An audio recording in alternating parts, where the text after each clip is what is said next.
frappé à l'heure de la messe dominicale. 2 attentats ont fait près de 45 morts et 120 blessés. 2 églises ont été visées, la cathédrale Saint-Marc d'Alexandrie et l'église Saint-Georges à Tanta. Alors, c'était le dimanche des Rameaux. Il y avait tous les diacres, tous les gens qui étaient là. Alors, il y avait une pompe qui était mise.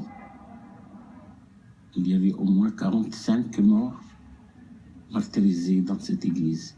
Ils sont tous des diacres presque.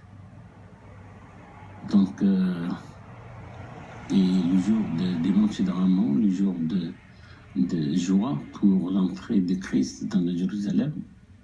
Et c'est devenu un jour de deuil, après, pour toute l'Église. Et les martyrs d'Alexandrie, c'est-à-dire l'Église de tous les saints en Alexandrie, c'était le jour de l'an. Donc le jour de l'an, le jour de dimanche des Rameaux, toutes les fêtes, ils veulent faire mal aux chrétiens qui prient pour les jours de fête. L'église de Tanta, c'est mon église à moi. J'étais élevé dans cette église. Mes enfants étaient baptisés dans cette église. Mon père était le prêtre de cette église. C'est lui qui a construit cette église, l'église de Tanta. L'église des martyrs d'hier, c'était contre le christianisme. Et l'église des martyrs d'aujourd'hui, ils sont aussi des gens contre le christianisme. Avant, c'était les gens athées qui ne croyaient en rien. Donc, ils tuaient les chrétiens. Aujourd'hui, il y a des gens qui sont terroristes. Ils tuent pour rien. On n'imagine pas comment quelqu'un, quand même, accepte de tuer des enfants, des femmes, ou soit des gens qui sont dans l'église, dans leur lieu de culte. Pourquoi ils sont tués dans leur lieu de culte? Ils n'ont jamais fait de mal pour qu'ils soient tués de cette façon-là.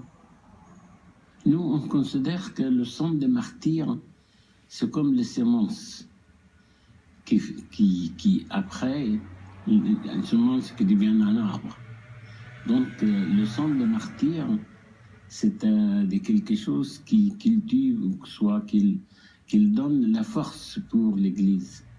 On considère les martyrs plus forts, ou avant, on le cite avant les saints, c'est-à-dire après la Vierge Marie et les archanges, on cite les martyrs.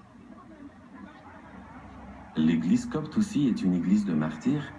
Le calendrier copte a été remis à zéro à la date de l'entronisation de Dioclétien, qui est monté sur le siège d'empereur en 284, parce qu'il a décrété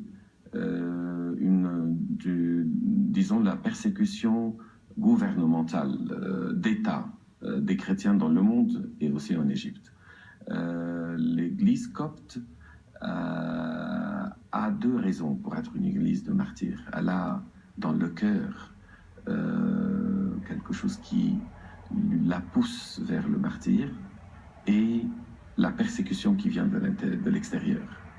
De l'intérieur, elle ne peut pas vivre sans le martyr, parce que le mot martyr veut dire témoin en grec, et tout chrétien est appelé à devenir le témoin du Christ. Mais cela se complique aussi avec la persécution qui vient de l'extérieur, et l'Église copte a vécu des vagues de persécution depuis la première ère chrétienne. On voit jusqu'à aujourd'hui que l'Église donne des personnes, des croyants, à ce feu qui n'arrête pas le martyr. Pendant toutes les périodes de persécution, l'Église fleurissait, et elle fleurit jusqu'à aujourd'hui. C'est vrai que ça attriste beaucoup de personnes, que ça affaiblit parfois des gens parce qu'ils sont touchés, mais en réalité, une consolation énorme vient après, et ça donne beaucoup de force à l'Église après. Ça veut dire, eux, ils sont morts, et nous, on est consolés. Eux, ils ont donné leur vie, et cette vie n'est pas perdue. Ça donne vie à toute l'Église. C'est comme l'a dit un des évêques un jour, une Église vivante saigne. Une Église pas vivante ne saigne pas. Elle n'a pas de sang à donner. Moi, je pense à ces personnes qui ont perdu des proches, des bien-aimés dans ces martyrs, et c'est très touchant. À cette femme qui a perdu son mari, à deux parents, un père et une mère qui ont perdu deux filles qui étaient tout ce qu'ils avaient. D'un coup, ils étaient seuls à la maison. Sans la consolation de Dieu, il n'y a pas de réponse.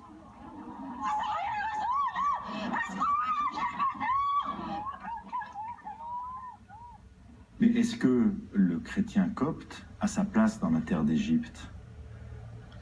L'Égypte ne peut pas vivre sans le chrétien copte. Il a toujours été là. Parce que pour dire copte, ça veut dire égyptien. Ethniquement, nous sommes nés là.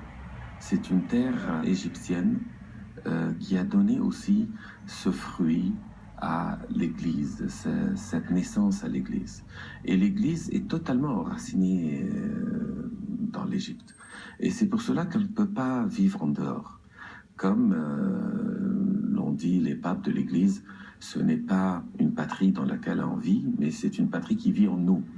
Et pour cela, l'Église ne peut pas être déracinée d'Égypte. L'Église copte est née là, elle restera là, elle continuera jusqu'à la venue du Christ dans cet endroit. Il y a quelques semaines, les fidèles syriaques orthodoxes de Belgique et de France ont accueilli leur nouvel évêque, Monseigneur Georges, et la célébration d'intronisation a eu lieu dans la cathédrale de Bruxelles. La célébration d'installation d'un nouvel évêque